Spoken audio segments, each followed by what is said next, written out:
Well, thank you very much, Jamie, so much. My name is ERIN KOEPKE, and I work with the Communications and Outreach Department at World Food Program USA.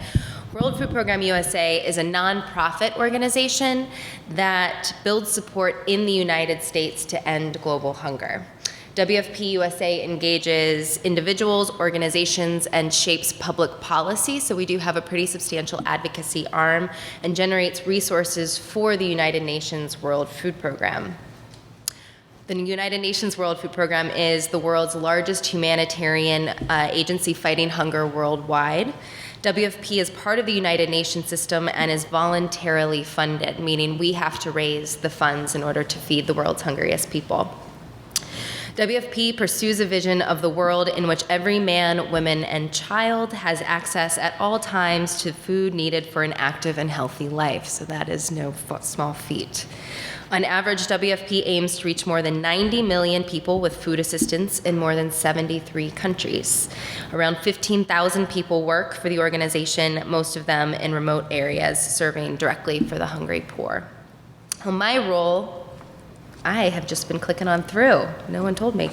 My role working with World Food Program USA is to reach out to individuals, civic organizations, universities, and K-12 communities to spread the word that hunger is a problem, but it's also a solvable problem. So I'm really excited to be here, not only to give a broad overview of global hunger, but also to work with you guys at lunch this afternoon and through the lesson plan developing sessions to get an idea of what it is you need, resources you need in the classroom, what do your students need, and what would best mobilize support to get on board with this cause.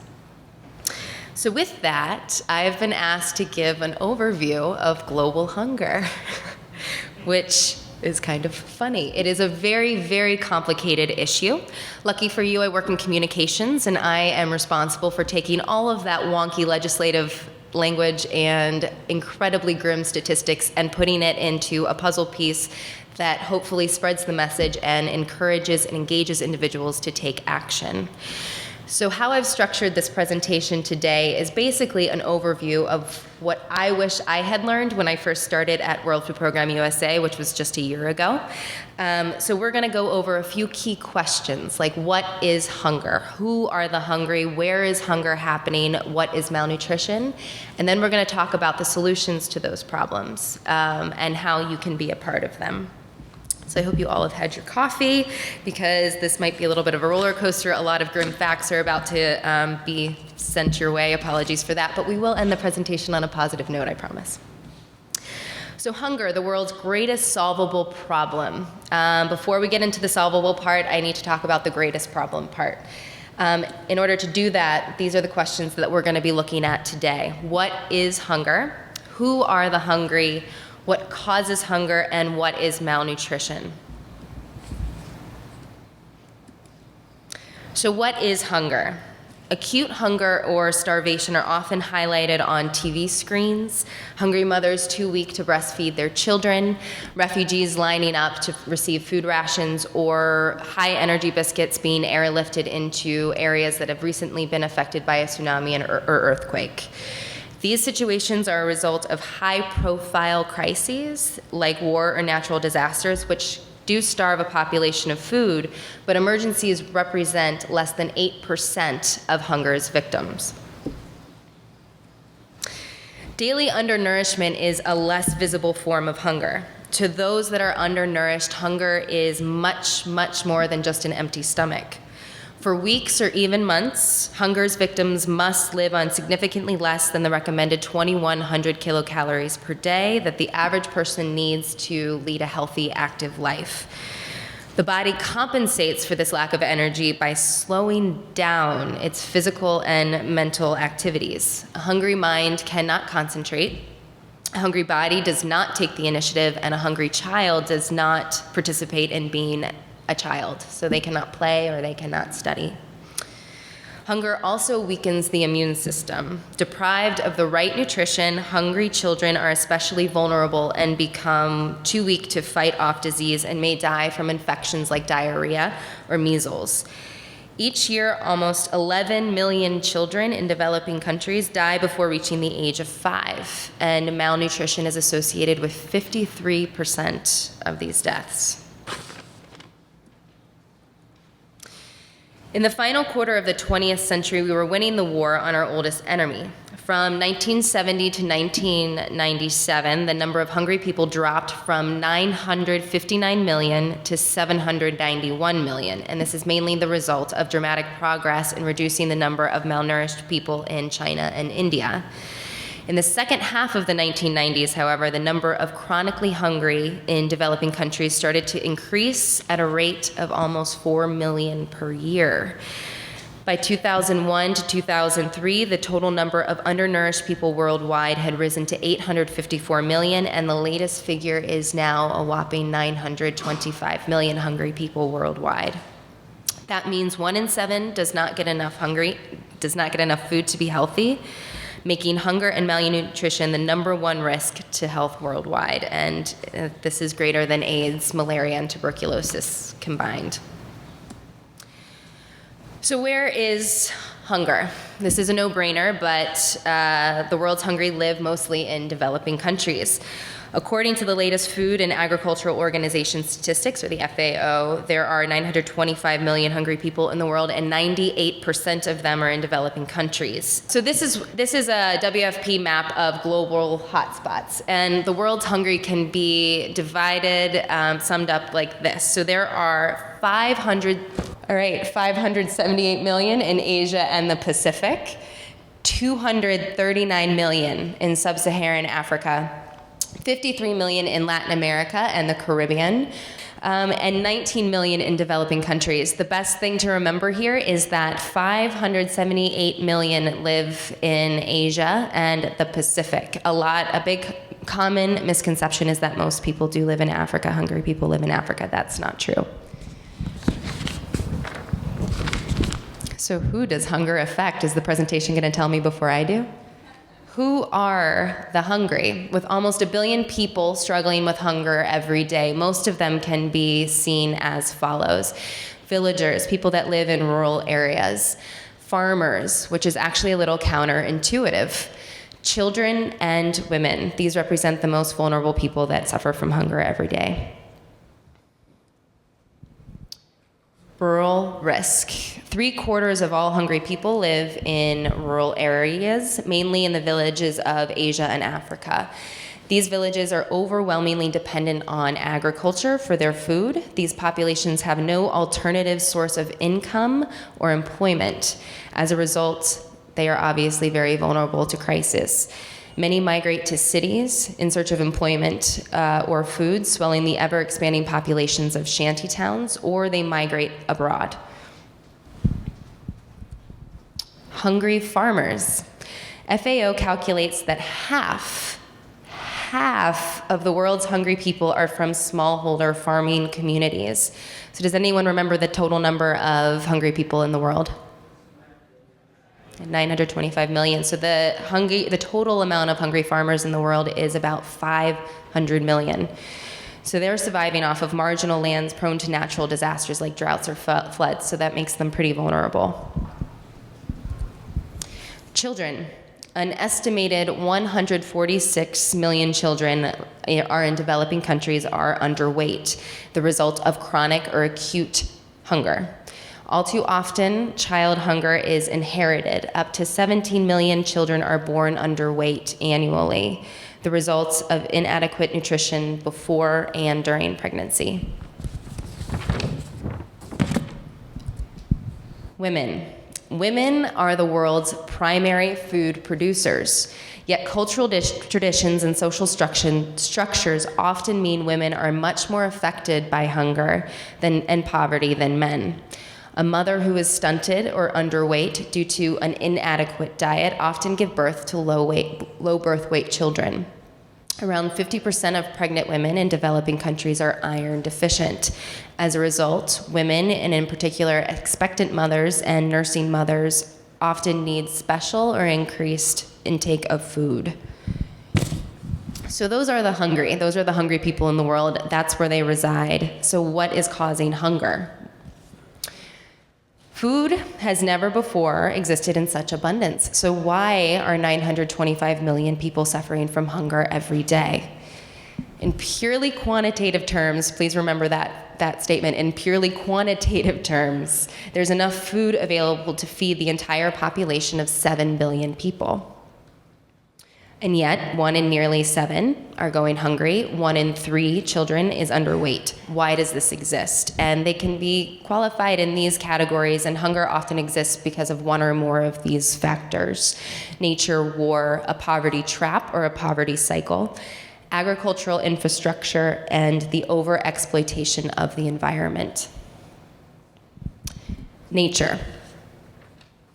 Natural disasters such as floods, tropical storms, and long periods of drought are on the increase, with calamitous consequences for food security in poor developing countries. Drought is now the most common cause of food shortages in the world. In many countries, climate change is exacerbating already the adverse natural conditions. Poor farmers traditionally deal with rain failure by selling off their livestock to cover their losses and pay for food. But excessive years, or even just as quickly as months, it's exacerbating their resources. So something that you may have heard in the news recently is the Sahel region. This is an area in West Africa that is currently suffering from drought. Drought in the Sahel region of West Africa has brought hunger to millions of people for the 3rd time in recent years. And meanwhile, coupled with conflict in Mali, this has forced at least 320,000 people to migrate into different areas of Mali and neighboring countries, creating a less food secure environment. So because this is so relevant to current times, let's dive into this a little bit more about the Sahel region. Why are people going hungry in the Sahel? So the rains come only once per year in the African Sahel, and last year they were patchy and they were late. That's a recipe for disaster for people that depend solely on the food that they can grow.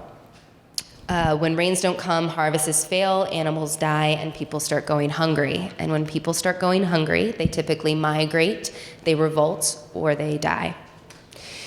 Which countries have been hit by the drought? The drought is affecting a swath of territory that covers Chad, Niger, Mauritania, Mali, Burkina Faso, Senegal, the Gambia, Cameroon, and Nigeria, northern Nigeria. So just to go back to the map, it's just that western part of West Africa.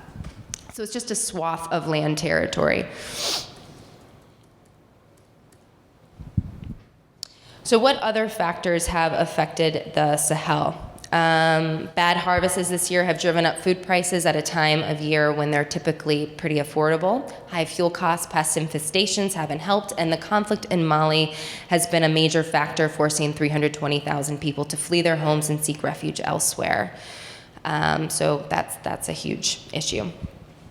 In an area where people depend so much on agricultural security, how do small farmers survive when they don't grow enough food? During hard times, families will often sell their land or animals in order to buy food. That's called, obviously, a negative coping strategy because it leaves them poorer and more likely to go hungry in the long term. When they run out of things to sell, families have little choice but to move to cities abroad in search of work and food. So that's the Sahel region and a particularly relevant example of a natural disaster. The Sahel also couples another common factor for hunger, which is war and conflict. Since 1992, the proportion of short and long-term food crises that can be attributed to human causes has more than doubled, rising from 15% to 35%. And these emergencies are triggered by human conflicts. In war, food sometimes becomes a weapon. Soldiers will starve opponents into submission by seizing food or livestock and systematically wrecking local markets. Fields and water wells are often mined or contaminated, forcing farmers to abandon their land. This is something that World Food Program had a huge difficulty dealing with in the Horn of Africa last year in the areas of southern Somalia, where there is no governing body.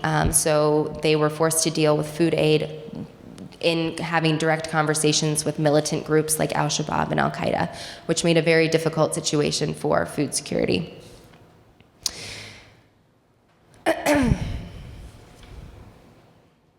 So the poverty trap, I talked a little bit about this in the Sahel region. In developing countries, farmers often cannot afford the seed they need to plant, the tools they need to ply their trade, and others have no land or water or education to lay the foundation for a secure future. The poverty-stricken do not have enough money to buy or produce enough food for themselves and their families, and in turn, they are weaker. So in short, the poor are hungry, and the hunger traps them in their poverty. And once this cycle starts, it's a very difficult cycle to break. Agricultural infrastructure, luckily there is going to be a whole separate discussion on this later on in the day because I could go on for days about this one. But in the long term, improved agricultural output offers the quickest fix for poverty and hunger. Too many developing countries lack key agricultural infrastructure such as roads, warehouses, and irrigation. The results are high transport costs, lack of storage facilities, and unreliable water resources. And all of those conspire to limit agricultural yields. Last one that causes hunger. Overexploitation of environment. Poor farming practices, deforestation, overcropping, and overgrazing are exhausting the earth's fertility and spreading the roots of hunger. Increasingly, the world's fertile land is under threat from erosion and desertification. This also has to deal with climate change issues, which there is another discussion on that later on this afternoon, too. Last question we're going to ask, what is malnutrition and why is this so important when dealing with global hunger? Malnutrition is simply a lack of nutrition. A malnourished person finds their body has difficulty doing normal things such as growing and resisting disease. Physical work becomes problematic and even learning abilities can be diminished. For women, pregnancy becomes risky and they cannot be sure of producing good or enough breast milk. When a person is not getting enough food or not getting the right sort of food, malnutrition is just around the corner. Disease is often a factor, either as a result or a contributing cause. Even if people do get enough to eat, they will become malnourished if the food they eat does not provide the proper micronutrients to meet nutritional requirements. So malnutrition, it's the largest contributor to disease. Malnutrition at an early age leads to reduced physical and mental development during childhood. Iodine deficiency is the world's greatest single cause of mental retardation and brain damage. So the fortified foods that are needed for a child's development is integral in reducing the hunger trap and the poverty cycle of hunger. Undernutrition affects school performance, and studies have shown it often leads to a lower income as an adult. It also causes women to give birth to low birth weight babies. Eliminating malnutrition involves sustaining the quality and quantity. So it's a two-punch, quality and quantity of food a person eats, as well as adequate health care and a healthy environment.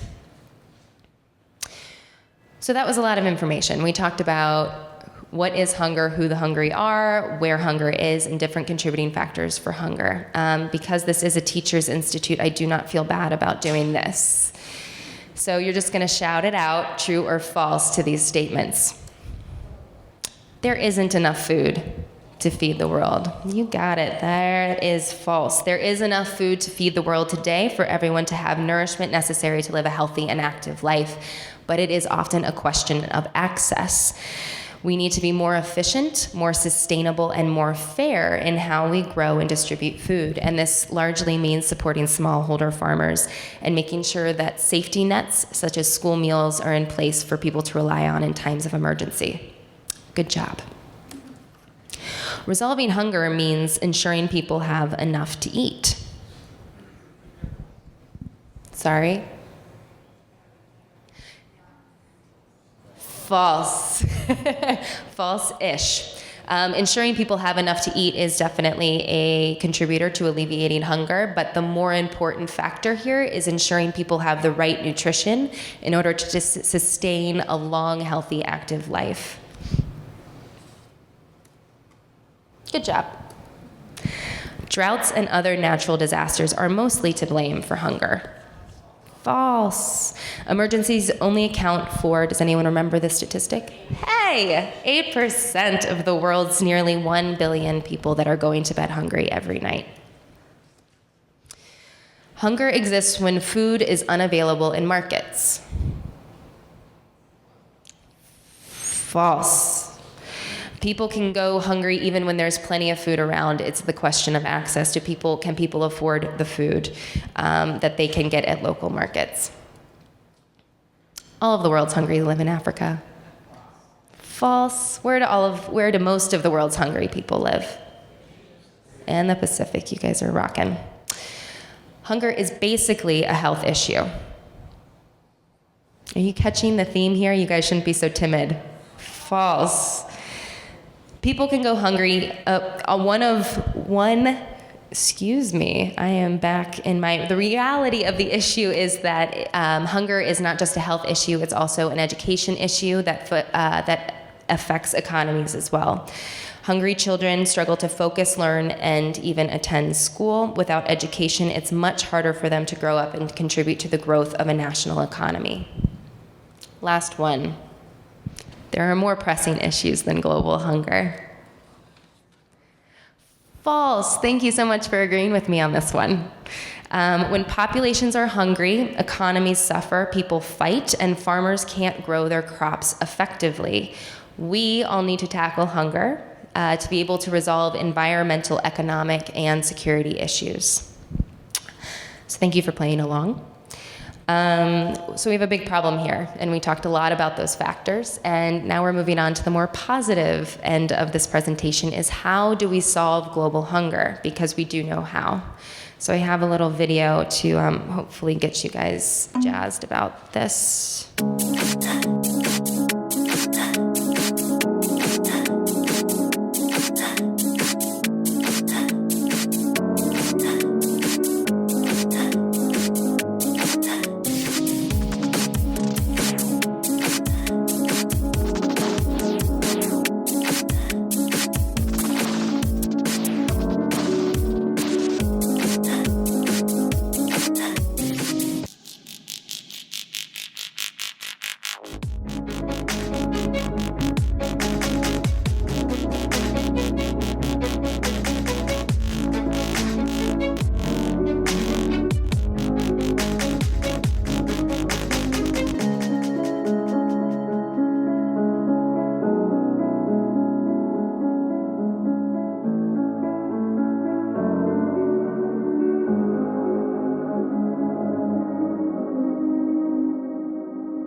So yes, this is a WFP video, but what was just seen and what will be talked about next is something that a lot of development agencies have come together to research and understand the solutions, the causes of hunger, and what will help alleviate global hunger.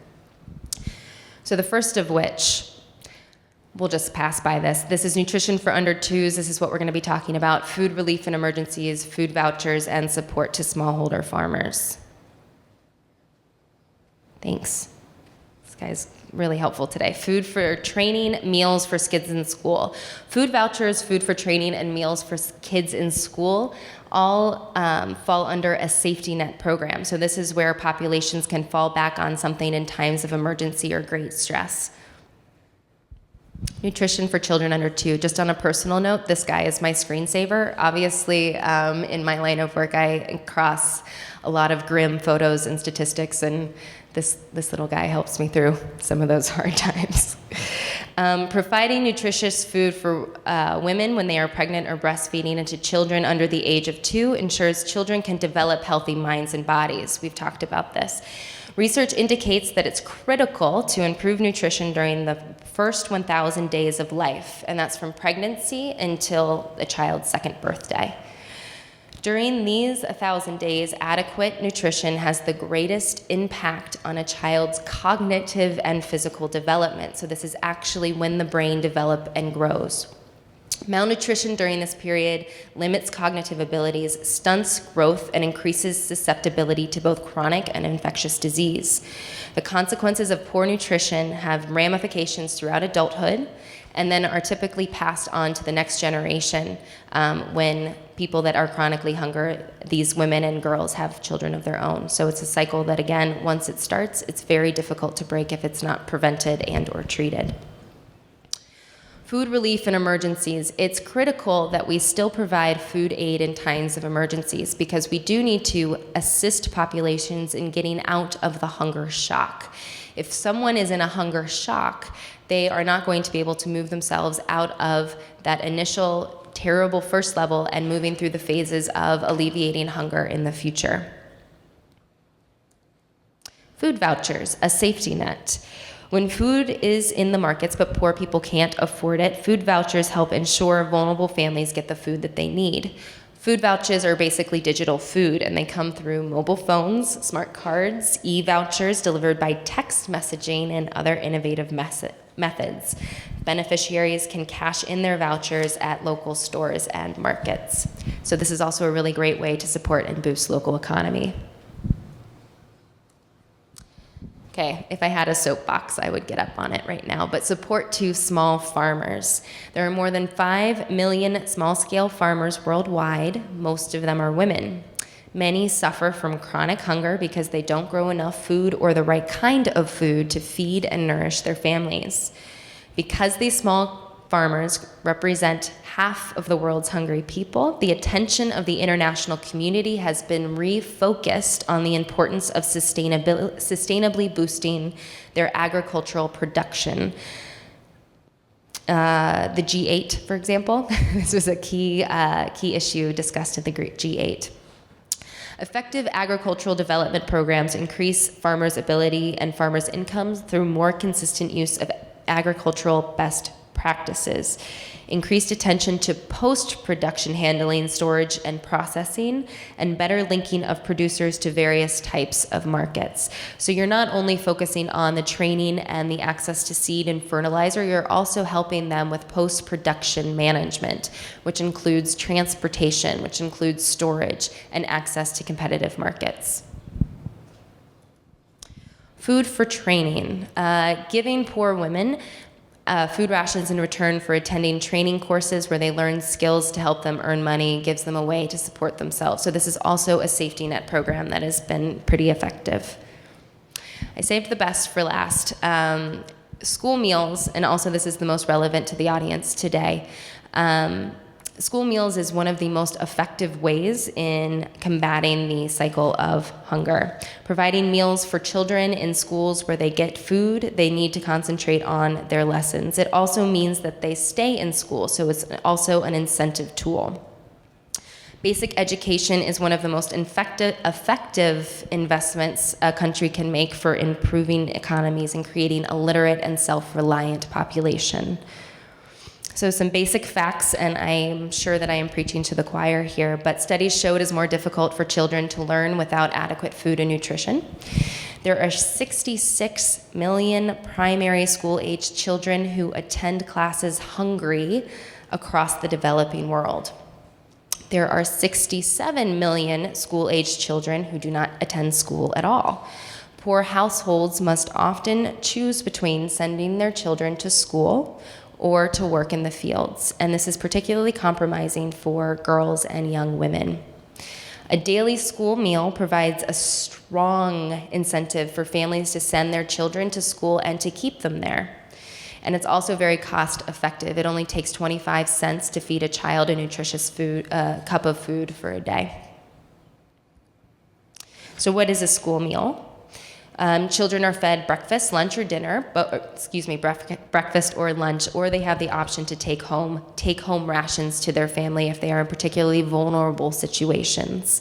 Meals can be prepared at school or in the community or delivered from a centralized kitchen. As far as possible, the food is procured locally. Why school meals? So many reasons, but these are 4 pretty important ones. Nutrition. As we've discussed, when combining micronutrient fortification, school meals offer important nutrition for the sound development of minds for kids in school. Social protection. School meals can break the cycle of hunger, poverty, and child exploitation, again, focusing on the compromising position that young women and girls are often put in developing countries. Education. School meals encourage poor households to send their children to school and keep them there. Programs often target girls, enabling them to gain better education in societies that they're traditionally excluded from. And community building. Schools are at the center of many villages and communities. School meals connect teachers to parents, to cooks, to small farmers, so it's an increased cycle of communication that better sustains communities in times of need. So I'm going to end this presentation with a video, a very special video. This is Molly. And Molly is a WFP school meal beneficiary.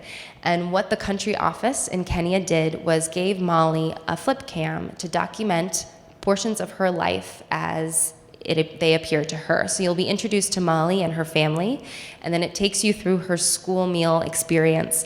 And why I want you to see this is because this has been a particularly effective tool for US teachers, because there is a part in here that shows how Molly's story has engaged students worldwide, but particularly in the US. You're going to film your friends in school, your life at home, your family at home. You can also get somebody to film. Okay? Thank you.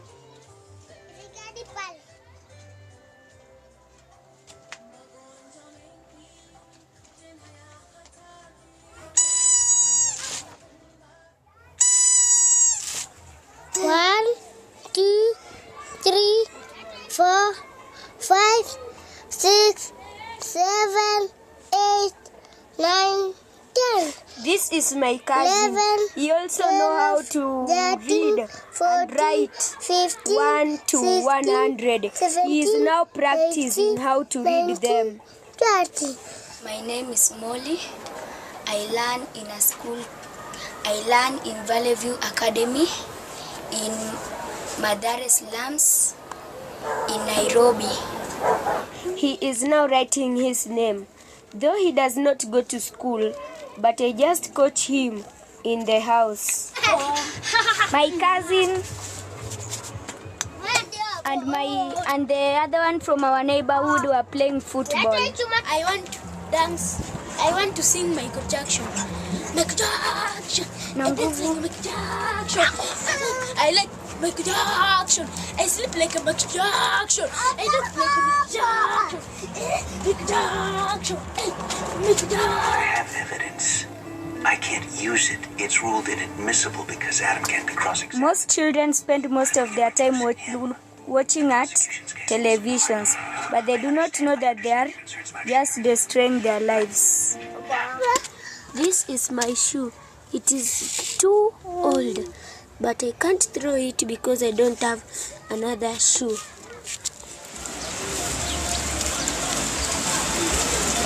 I spent most of my time doing schoolwork, and when I come at home from school, I first of all wash the utensils.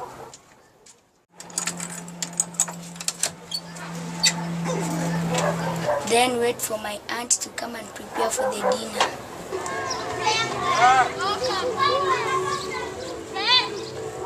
This place is very dirty. It's where children comes to play. Some even release their waste product here.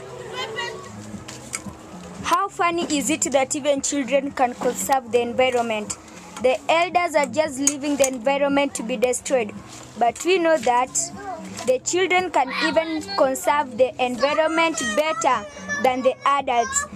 My father and my cousin were feeding the monkeys.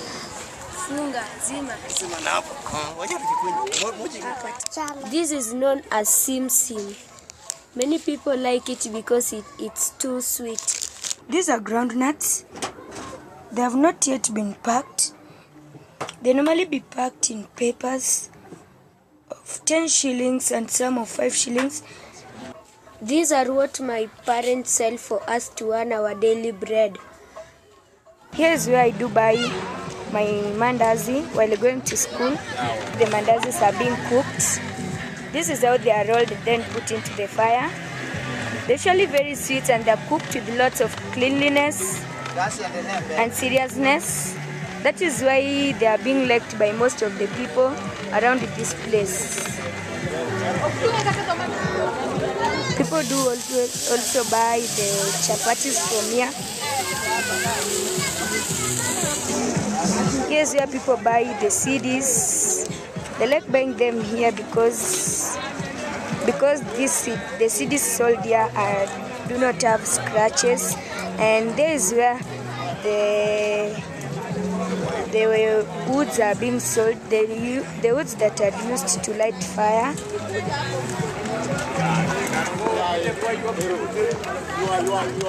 Yes, the billboard, it normally lights at night from 6:30 p.m. It lights very bright and prevents the thieves from stealing because they'll be caught by the police. I used to wake up at 5:30 a.m. then prepare for school. At home, when we have been given some work, I use this table to write, and at night I sleep on this chair.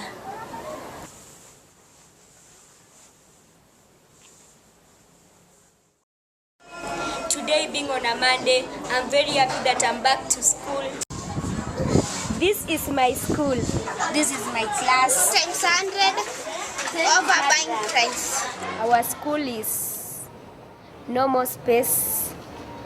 The class is congested with lots of desks that when you want to move from one seat to another, you have to jump over the desks.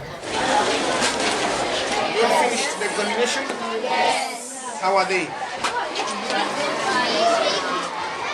The teacher is now collecting the papers after we have finished our midterm English test papers. Here's the kitchen. After the maize is boiled, they'll add the piece which is inside the basin.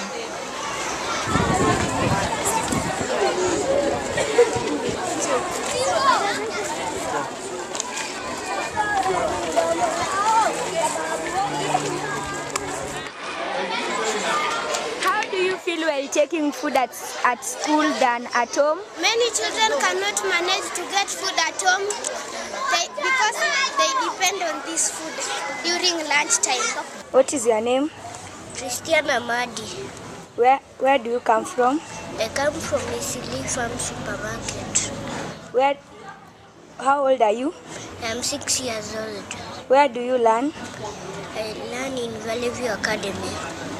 What is your best subject? English and Maths. My mother and your mother.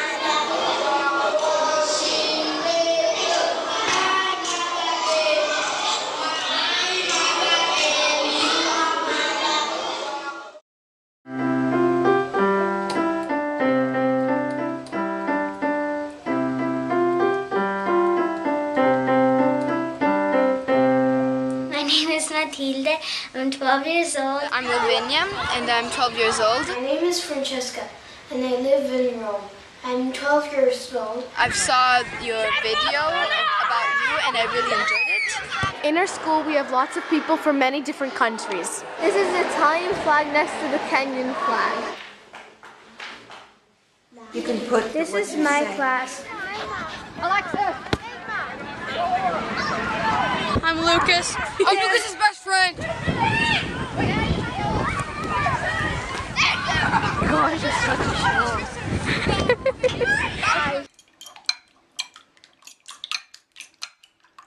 Now I'm making an omelette for my family for lunch.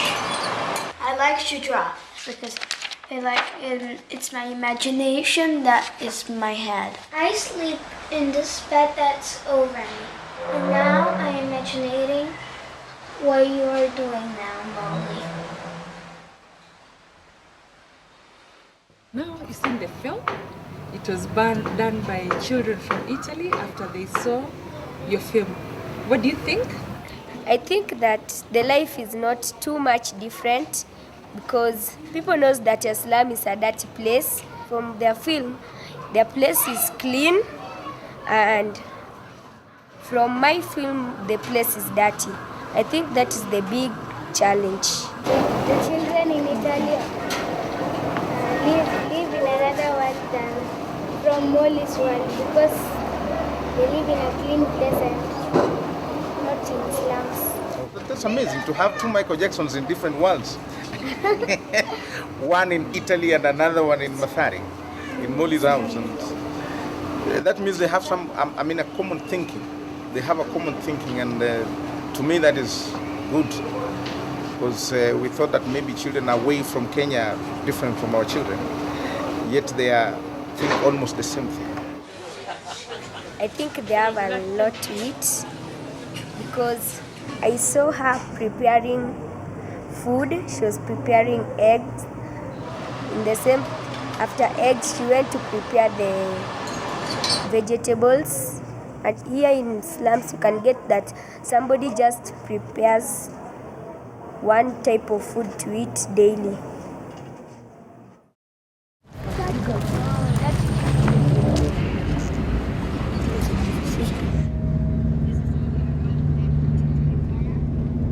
So Molly will sit in the center.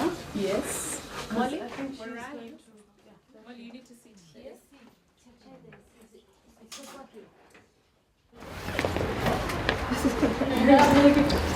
3 cameras. Nice. Hello. Hi. I'm Molly, and she's my classmate. Her name is Catherine Kavoi. I'm Lucas. I'm Idris. And I'm Francesca. World Food Program has been helping me since I joined Valley View because it is hardly to get food at home. Do you like going to school? Yes. We don't like homework. There were 2 weeks ago in Rome there was snow and we couldn't go to school. Yeah, school got canceled because of the snow. We had like that much snow. We've never seen snow. Oh, really? Really? It's like white and like watery and icy and And it's very imagine it's raining ice. That would be hail. I bet. You know how to speak Kiswahili? No. How do you say hello? Habari. Habari. Italian, it's ciao. Ciao. Do you know how to dance ballet dance?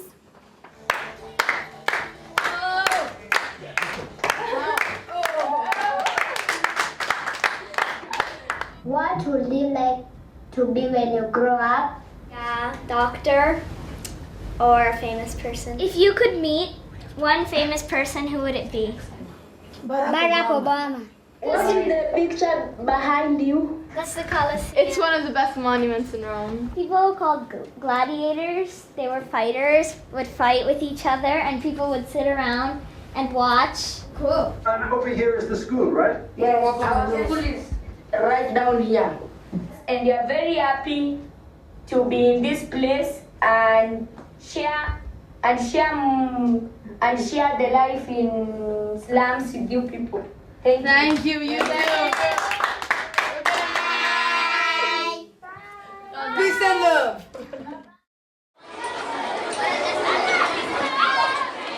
Molly, you have new shoes. Yes, I have new shoes that I was just given by the class teacher for good performance in school. Oh, well done.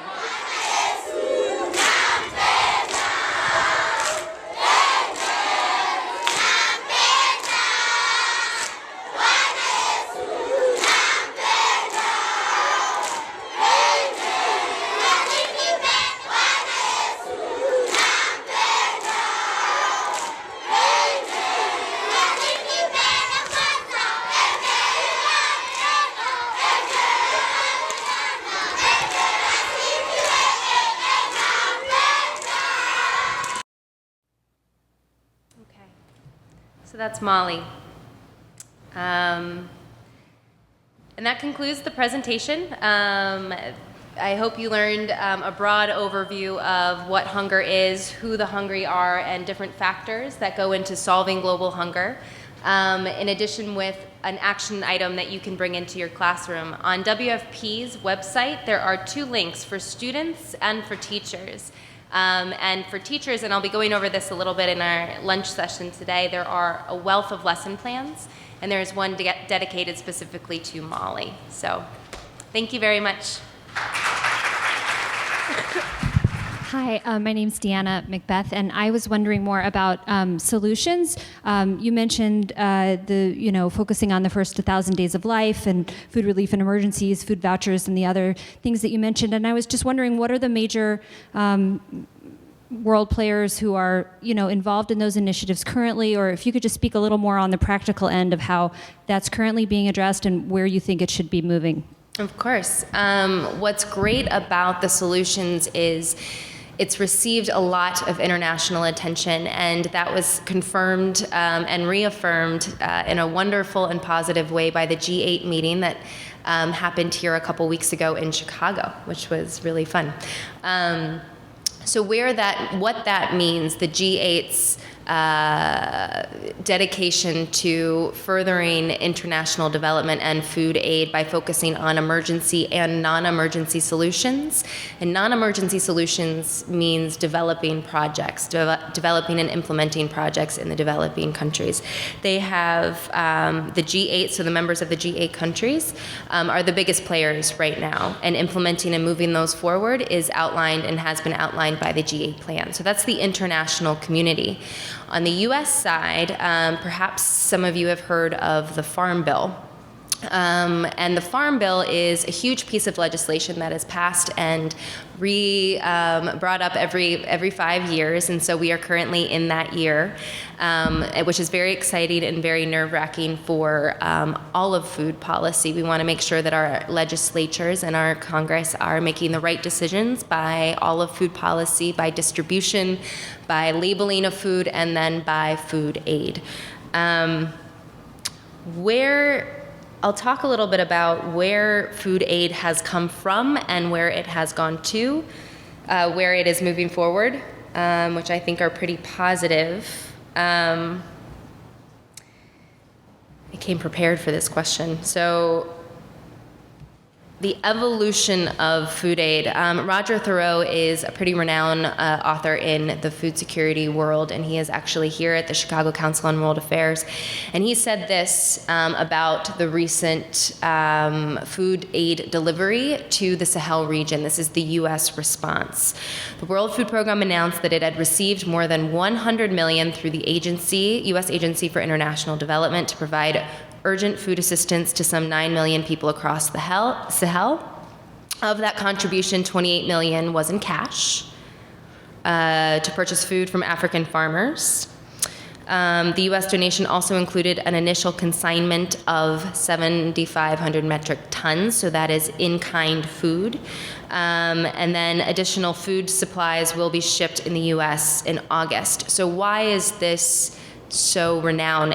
This is because this is a very recent approach to food aid, especially the U.S. and their involvement with food aid. The U.S. in previous years has been anything that is marked by a U.S. ship, U.S. branded food, U.S. commodities. That was what was shipped over as food aid. And the thought behind that was very good intentioned. It helped our economies, it helped our farmers, and it helped our workforce. But what that didn't help was the beneficiaries. It took months for the food aid to arrive. And the U.S. is the largest contributor to the World Food Program.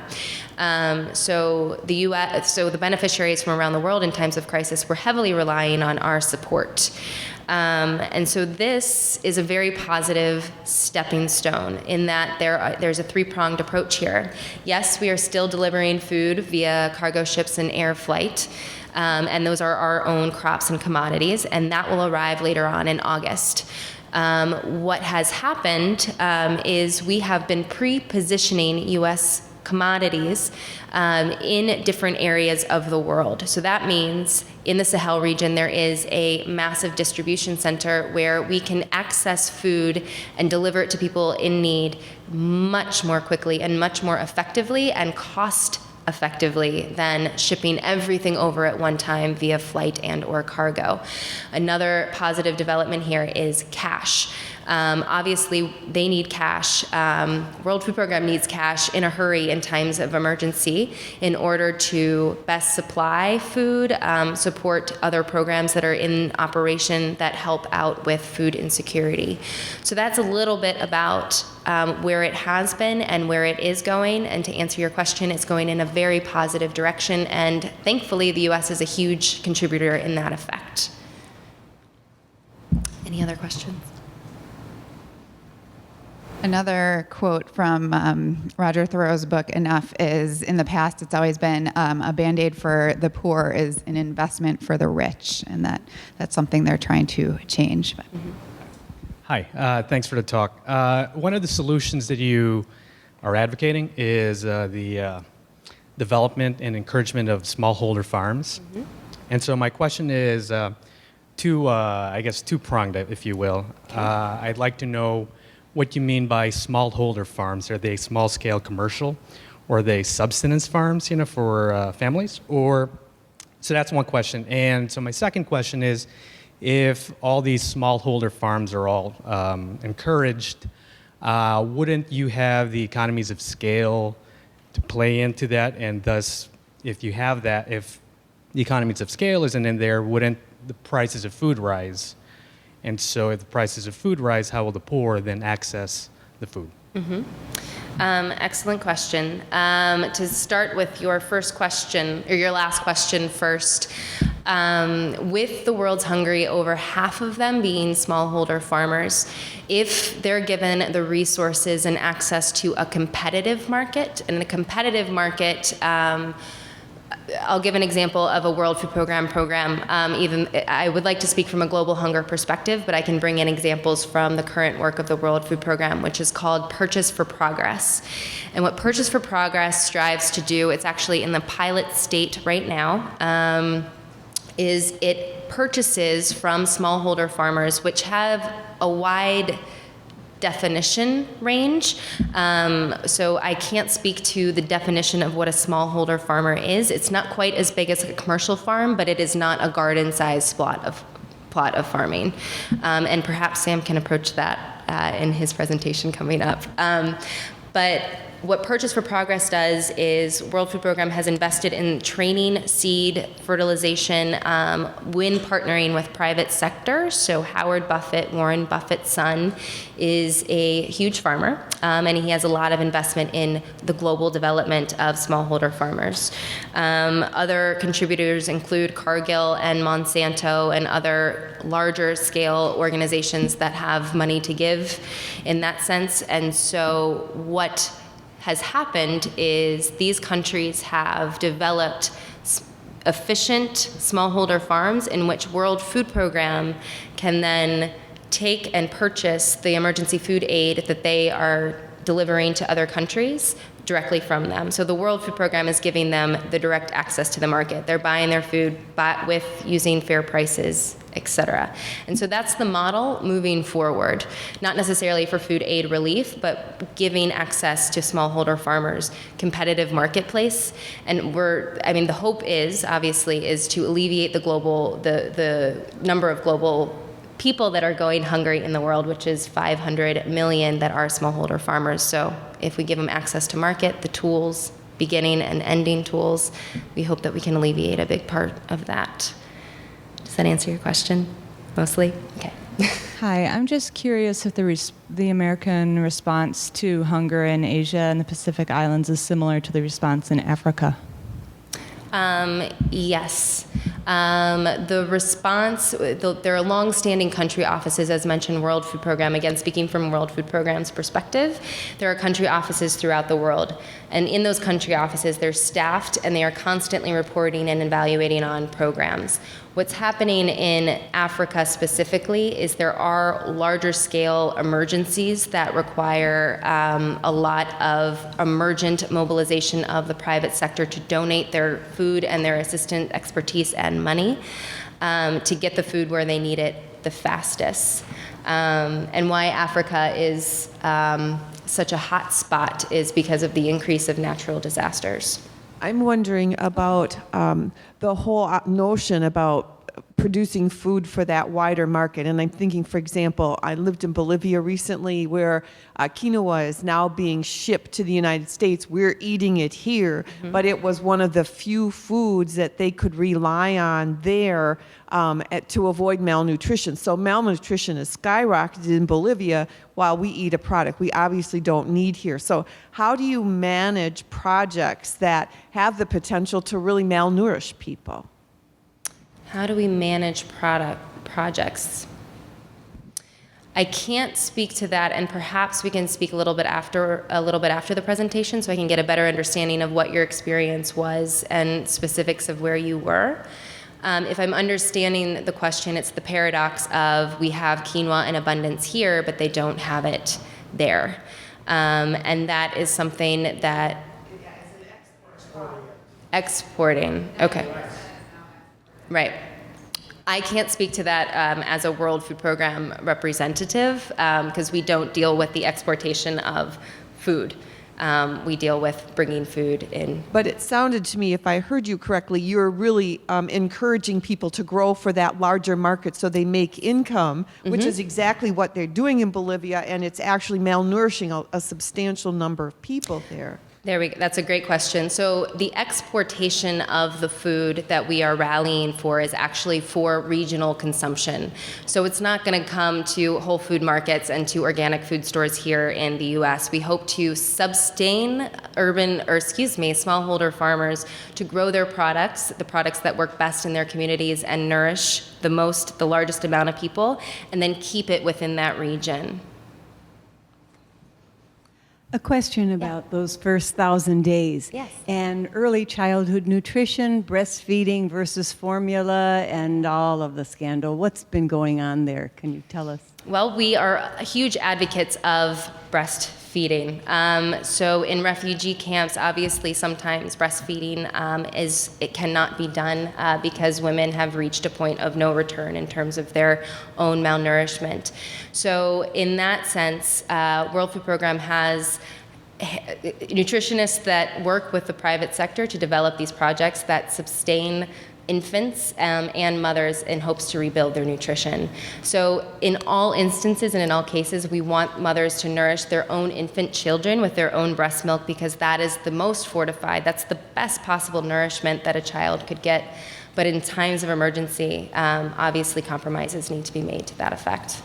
I hope I'll be able to phrase this in a coherent manner. But in the beginning of your talk, you talked about one of the sort of focuses of the World Food Program being giving voice to people in the different regions for how they see development needs, I think is what you were saying. And I wondered if you could speak a little bit about that aspect of developing a sustainable program that involves the voice of people in the different regions.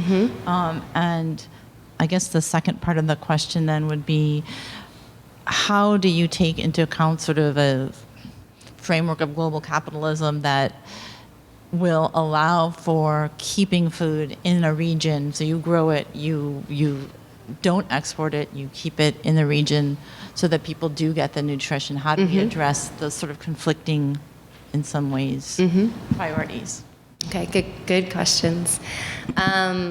So the first question, no one wants to receive food aid. No one wants to be in the position of feeling that you are in such an emergency that you have to walk for 20 to 30 days deciding whether or not it's worth, can you survive carrying both children to the refugee camp and do you have to leave one behind? No one wants to be put in that position. And receiving food rations, and these rations, this food is not typically what they eat on a daily basis. It's fortified food, and that the reason behind that is a lot of reasons. Obviously, we need to fortify the food, but also for security reasons. We want to limit thievery with food. So if we are giving food that is a staple in common areas, that creates further conflict for food insecure nations. So that's one precaution that we take. So giving voice to the people and to the people that are affected by emergencies and other factors that contribute to hunger is a huge priority of the World Food Program. We like to say that we are looking to work ourselves out of a job. And so each one of the programs, they work with except in emergency situations where it is an emergency, and the one thing that we need to do is get food to the people that need it most, is the stages of hunger, alleviating people from the hunger shock into nutrition. There are trainings, there are learning opportunities for people and for mothers that just received, a fortified vitamin, learned how best to take care of themselves. Each step of the way, World Food Program is there to provide training, extra resources, giving them the tools that they need to sustain themselves in the future, to prevent against future hunger shocks, which include drought and tsunamis and earthquakes, which are you can predict those. We do have early warning systems, no one wants food aid. And our job is to give people a voice so that they can say, they can work themselves out of a food insecure situation. In terms of capitalism, World Food Program is, yes, it's a United Nations agency. However, we work, hopefully, in an ideal situation, hand in glove with nation states.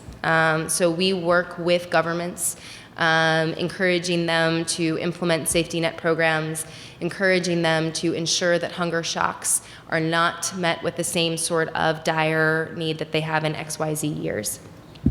So we can only control so much, and we can only suggest so much, and we really rely on the good citizenship of nation states to really take care of their citizens and population. This might be out of your realm, but I'm asking because we have hunger right here in Chicago, and maybe it's not on the scale that you're talking about, but maybe it is. But I know that in the school lunch programs, the food is really terrible. I mean, it's high in carbs. There's very little fresh food, so there are families that are coming, and that's where the kids get their main meal for the day, and it's not nutritionally sound, and it's really awful food. So I'm just wondering if your organization is doing anything about that, or if you know, or if anyone here knows about programs where we can work with our kids to work on something local like that. Well, I can speak specifically to World Food Program. I'll switch into a personal gear. One hungry child is one hungry child too many, and that doesn't matter if it's here in the US or abroad. And hunger is an overarching issue that has no borders. Hunger is seen throughout the world, and the causes, malnourishment, is seen, again, throughout the world. Luckily, we do not have refugee camps here in America, and we do not have to make those harsh decisions of food aid and how to take care of families. But there are people in the U.S.